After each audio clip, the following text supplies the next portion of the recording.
Hallo, wir sind hier auf dem Betrieb von Martin Spaltmann in Wesel. Wir testen alternative Einstreuvarianten in der Putenmast. Vor 2 Jahren stellte sich die Frage, aufgrund der Witterung, die schlechten Strohqualitäten, die wir so nicht in den Stall einbringen konnten, um die Tiergesundheit nicht zu gefährden, haben wir mehrere Einstreuarten getestet. Zum einen haben wir getestet die Sonnenblumenschalenpellets.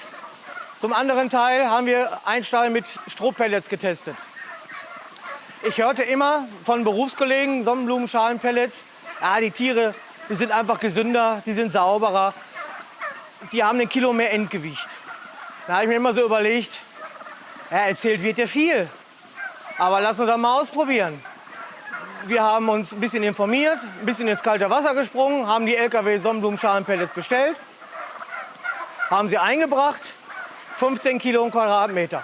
Wenn man das einbaut, denkt man, ist ja nur so viel, da kann ja nicht mit rechten Dingen zugehen. Egal, haben wir mal gemacht, weitergetan, die Tiere eingestallt. Die Tiere kamen, Aufzuchttiere kamen von Späne, Biogasaufzucht, schöne Wärme gewöhnt. Und wir hatten schon gedacht, oh je, oh je, oh je. Dann in den kalten Stall mit den dünn eingestreuten Pellets. Heizung angeschmissen und die Tiere fühlten sich vom ersten Tag an, als ob sie nie was anderes gesehen hätten. Man konnte an den Tieren grundsätzlich sehen, die Tiere waren von Anfang an gleichmäßiger im Wuchs, weil wir damals mit dem Stroheinstreu immer Probleme mit Strohfressern gehabt haben, die sich den Magen bzw. den Kopf zufressen und im Wuchs immer ein bisschen gehemmt waren gegenüber die es nicht gemacht haben. Die Vorteile, die sich für uns auf der Hand ergeben, sind die gesünderen Tiere, die wenigere Arbeit, das wöchentliche Nachstreuen entfällt. Lediglich 1-2 Mal die Woche fahren wir mit der Fräse dadurch. Wir brauchen nicht mehr täglich oder mehrere Male pro Woche mit Stroh rein und rausfahren in dem Stall. Gerade in Sachen Biosicherheit, Geflügelpest von Vorteil.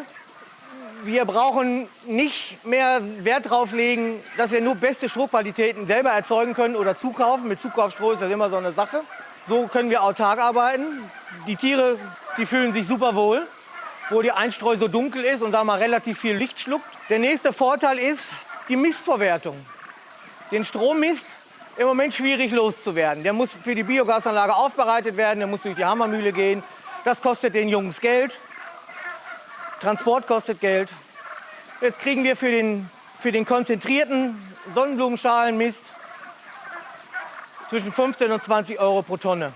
50% der Einstreukosten sind nachher mit dem Mistverkauf abgedeckt. Und das ist für uns eigentlich eine schöne, saubere Sache. Wir kriegen die Tiere als Jungputen mit 30 Tage, werden dann umgestellt auf die Pellets. Also das heißt, mit diesen 15 Kilo im Quadratmeter kommen wir bis zum Mastende, sprich 120 Tage bleiben die auf dieser Einstreu. Hin und wieder muss man ein bisschen nachgestreut werden, Schüppchen hier, Schüppchen da, wenn mal eine Tränke überläuft. Ansonsten bleibt es nur beim Fräsen. Des Weiteren haben wir dieses Jahr einen Versuch gemacht, mit Kalk, nach dem Fräsen Kalk auszubringen, zur Ammoniakbindung und zur Feuchtigkeitsbindung. Dazu haben wir einen granulierten Kalk, den wir mit einem kleinen Düngerstreuer ausbringen können. Vorm Fräsen fahren wir mit der Maschine einmal unter die Tränkenbahn lang, streuen in einer Rundfahrt 100 Kilo, 100 Kilo Kalk pro Stall. Anschließend fräsen wir diesen ein, damit er schön eingearbeitet wird und seine Wirkung entfalten kann. Und das hat uns wirklich gut gefallen. So, hier haben wir die Sonnenblumenschalenpellets im Stall. Die Tiere sind 10 Wochen alt. Das heißt, sie sind jetzt 6 Wochen hier im Stall. Jetzt versuchen wir mal zu kratzen. Das sind wirklich nur wenige Zentimeter. Und da haben wir schon den Boden. Ausgebracht 15 Kilo im Quadratmeter. Guck mal, ob ich noch einen ganzen Pellet finde. Ja, er fängt an, sich aufzulösen. Und nachher zum Mastende ist die Schichtdicke ca. 20-25 Zentimeter. So quellen die Pellets auf. Die Tiere können richtig Staub baden, so wie sie es in der freien Wildbahn gewohnt sind. Picken, kratzen, machen sich kleine Kuhlen, was mit dem Stroh einstreuen natürlich relativ schwierig ist. Das hängt ja alles zusammen. Und wir sind total begeistert davon. Die Aussage stand ja auch immer im Raum, der Berater, dass die Tiere 1 Kilo mehr Endgewicht zum Schluss haben. Habe ich ja immer angezweifelt. Und wir sind jetzt im 2. Jahr damit dran und ich kann wirklich bestätigen, die Tiere haben im Schnitt gegenüber die andere Mast auf Stroh oder auf Sägespäne 1 Kilo mehr Endgewicht. Wir haben im letzten Durchgang Tageszunahmen von 155 Gramm gefahren. Das ist schon enorm. So, ich habe ja mal die zwei verschiedenen Einstreuarten zusammengestellt. Hier haben wir einmal die Sonnenblumenschalen-Pellets. Wir haben einen geringen Feinanteil, was aber an sich eine gute Sache ist, weil die Tiere dadurch eine Art Staubbad machen können. Die können sich richtig schön mit ihrer Brust einbetten. Auf der anderen Seite haben wir hier die hier erhältlichen Strohpellets.